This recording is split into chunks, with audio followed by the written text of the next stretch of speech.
This is Linked Data Engineering, lecture number 2, RDF and RDFS. In this part of the lecture, we want to talk about logical inference and the possibility to draw conclusions based on RDFS. So, if you see something like that, what knowledge is in there? What can you see? So let's start in this interesting graph representation of RDF and RDFS with the planet Pluto that you see here on the left side. So we see here that Pluto is of type planet, and we see also that planet is a subclass of celestial body. On the other hand, we see that Pluto is labeled or has the name Pluto, and we see a discovery date which is 1930, as we see here. And then we see that there is a moon, it's called Charon, and this moon also is a celestial body and it's a satellite of Pluto, and we see that Pluto has a discoverer who is Clyde Tombaugh, and Clyde Tombaugh is of type person. So this is a lot of knowledge in there, but what can we make with it?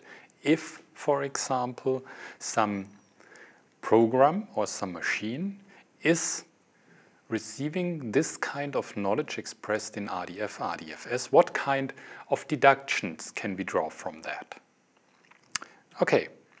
So usually the semantics of a term from an RDFS ontology you hear for the very first time, but you will see that exactly this notion for knowledge representation will occur much more often in the future of this course. So the semantics of a term is given in terms of its properties and values or its instances. Okay, so what's so special about RDFS semantics if you compare it to traditional data definition languages? So in difference to them, RDFS is based on a formal semantics, which is really, really important. Simply because a formal semantics or a formal mathematical logic, a formal mathematical model, enables RDFS to draw valid and sound logical inferences from given knowledge, to create new knowledge which is valid, which really holds. And for this, of course, you need a mathematical model behind the data definition language, and this exists here. And we will see how we can exploit this, how we can make use of that. Some examples here. For example, if I say Pluto is of type planet, so Pluto is a planet, this means nothing else that Pluto is an element of a class which is called planet. So you see here a pseudo-mathematical or set theoretical description of exactly that fact. So Pluto is element of planet. Another thing would be planet is a subclass of celestial body. You can express this, of course, also with a subclass relationship from set theory. You say planet is a subclass of celestial body, as you see here in blue on the right side of the slide.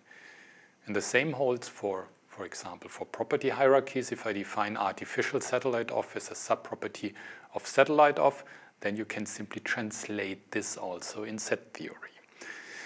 And this process of translation is a way to define a semantics with mathematical means. And this kind of defining a semantics is called model theoretic semantics. So you simply interpret the meaning of your constructs by building a new model, a simpler model, on which it is based on. This is model theoretic semantics. Don't worry about that. It's only to make sure that there is a solid mathematical foundation behind that. More interesting for you will be, what can I do with it? And this we will see next. Okay, we have a given structure, and now we want to know what kind of conclusions can we deduce with RDFS. So let's have a look here. We have Sputnik 1, which is an artificial satellite of Earth, and we see here it's of type artificial satellite, and artificial satellite is a subclass of satellite. What we can see here, we know this from the subclass relation, is that we can deduce new facts here from the class hierarchy, simply because every instance of the class artificial satellite must be contained also in the class satellite, means that we can deduce the fact that Sputnik 1 is of type satellite. This is a valid and sound conclusion. And this is based on the fact that there is some mathematics behind there. You can, or you could express it with the following rule, that you say for all instances I that you are looking at, and you have two classes, C sub 1 and C sub 2, it holds that, and now there is another way to write triples here in a mathematical setting. I simply write it with T, and then in parentheses I have the triple. So I say if there is a triple that an instance is of type C sub 1 and C sub 1 is a subclass of C sub 2, then, so this is a mathematical implication, then it holds that I is also of type C sub 2.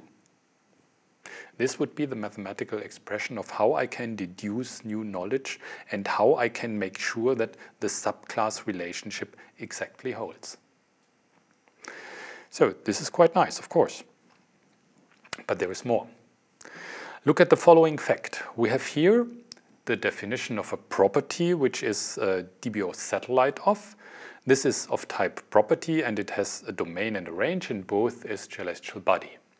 And then we have a statement, we have a fact which says Pluto is a satellite of something, we have no idea what it is, so it's a satellite of blank node. What knowledge can I infer from that?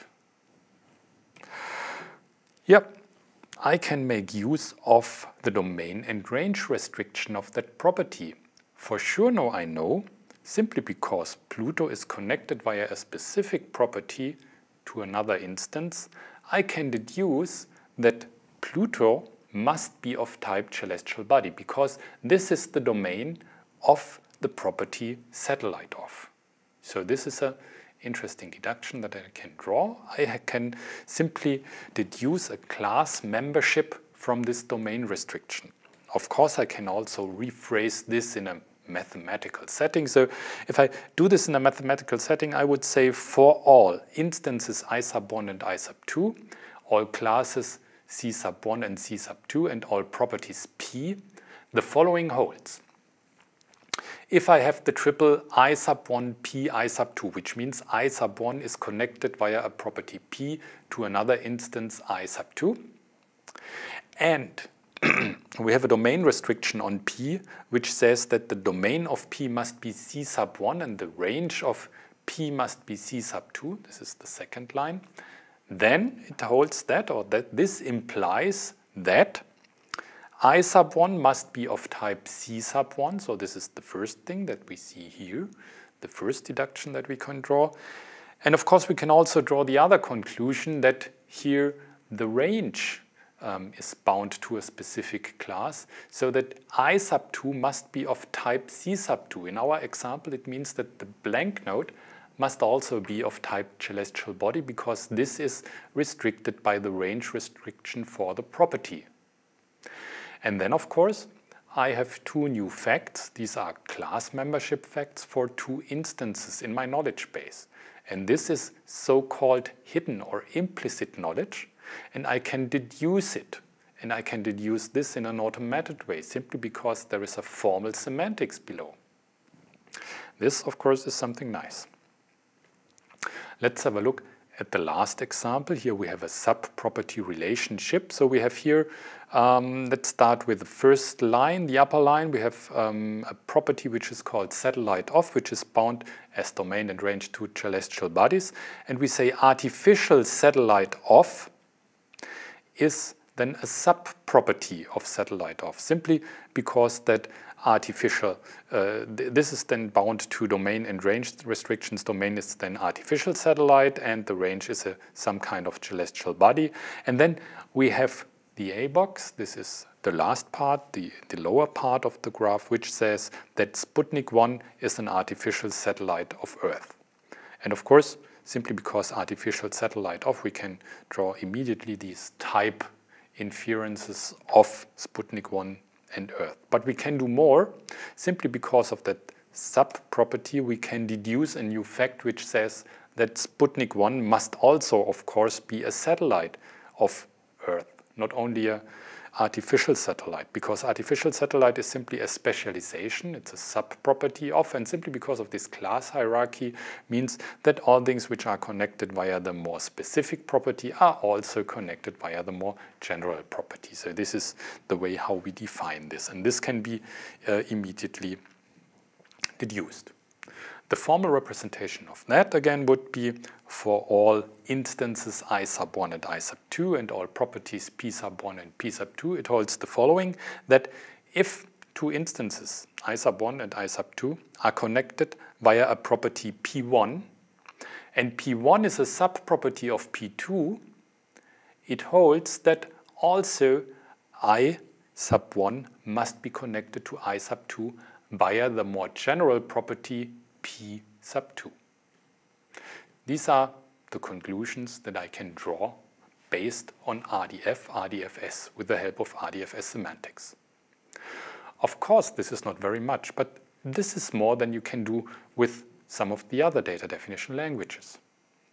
We will see where are the limits of RDFS later on, and we will also see how we can further refine knowledge representation and how we can put more knowledge, more constraints, more interesting restrictions to this kind of knowledge that we define to make use of it. But we will do this later on in a later part of the lecture. Here now we will conclude the first part of RDF, RDFS, because we have defined all language constructs that are possible. We have looked at RDFS, and also we have looked a little bit at the formal model behind and the logical conclusions we can deduce from it. In the next part of this lecture, you will see how RDF can really be employed in the web, because in the web, you know, usually documents are represented in HTML, and in HTML probably you don't see RDF and RDFS, but there is a way to get RDF into these HTML documents, and this is called RDFA.